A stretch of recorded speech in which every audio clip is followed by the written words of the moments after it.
Hello મિત્રો, રામ રામ ને સીતારામ. બધાને બાપા સીતારામ બધાને હાજર રાખી શુભકામના આપણું છે. તો આપણે અત્યારમાં વહેલા ઉઠી જતા ને 9% તૈયાર પણ થઈ ગયા હતા. તો અત્યારમાં આપણે જો સરસ મજાનો કચરો પણ ધોઈ નાખ્યો છે. તો અત્યારમાં આપણે સરસ મજાનો ભરજો ધોઈ નાખ્યો છે અને બધા ઢોરને બહાર પણ બાંધી દીધા છે ને નીણ પણ બધા ખાવા મળે છે. તો આપણે નીણ વાટવા જવાનું છે, તો નીણ પણ આપણે વાટી આવીશું. તો એમ કહેવાય કે આપણે એક્ઝામ દેવા જવાનું હતું. તો કાલે પમદી એક પેપર હતું અને આજે એક પેપર પણ હતું. તો તે આપણે ક્યારના દી આવ્યા છીએ. તો હવે આપણે નીણ વાટવા જવાનું છે, તો નીણને એવું વાટી લેવી.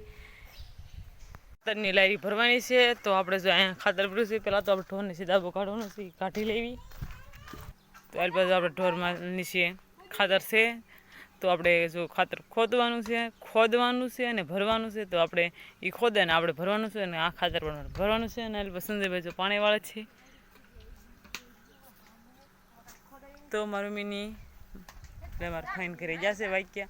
તો એ ગયા હમણાં અત્યારે ગયા છે સંજયભાઈ ઓલા કે પાણીવાળા છે અહીંયા વાડીમાં ઘર પાછળ.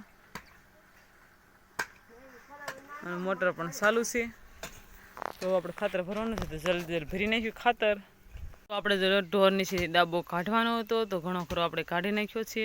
હેલ્પ માર ગોપીબેન ઢોર પાવાનું ચાલુ છે. હવે જો ઢોર માલને પાય છે અને અમારે બેન હેલ્પ. તો જલપાબેન આપણે તગારા ભરી દે ખાતરના. તો આપણે સીધા લાયરીમાં નાખવાની છે. તો અડધી લાયરી તો આપણે ભરી નાખી છે. ઢોરને સીધા ડાબો કાઢ્યો એટલે અડધી લાયરી આપણે થઈ ગઈ છે. તો ઉલ્પા પણ આપણે સરસ મજાનો ઉકળો કર્યો છે, એ પણ આપણે ભરવાનો થશે દાબાનો. તો જલપાબેન ખોદે છે ઢોરની છેથી એક મહિનેથી. એમ કહેવાય કે આપણે આ દાબો રેવી દીધો તો એમણે કાંઈ ખાલી પોદા ભરી નાખી અને પછી કુવલ નાખ્યા કરવી બધું નીચે સરસ મજાનું કોરું કરીએ. તો આપણે જલ્દી ખાતરની લાયરી ભરી નાખવી. અને આપણે જો નીણ પણ વાટી નાખીએ છીએ. એટલી બધી આપણે નીણ વાટી છે ઢોરમાલ માટે, એટલે કાંઈ ઉપાય દે નહીં સાંજ માટે. અને એટલી ખાતરની લાયરી ફરી છે આપણે જો. તો આપણે એટલી ભરવાની છે. તો જલ્દી ખાતરની લાયરી અને પછી ઉકળો પણ કર્યો છે. તો આ પણ આપણે ભરવાનો છે.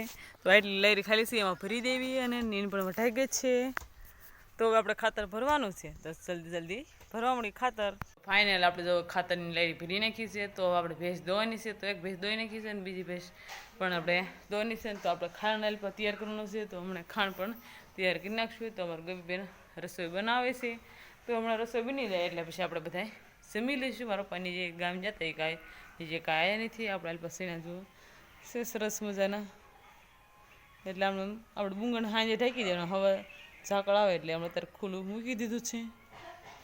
તો હમણાં આપણે વાળું બની જાય એટલે પછી આપણે જમી લઈશું. તો આજનો લોકો આપણે આ પૂરો કરીશું. કમેન્ટમાં કહેજો કેવો લાગે, પસંદ જ હોય તો લાઈક, શેર અને સબસ્ક્રાઈબ કરવાનું ભૂલશો નહીં. ફ્રી મળશું નવો વ્લોગ સાથે. Bye bye.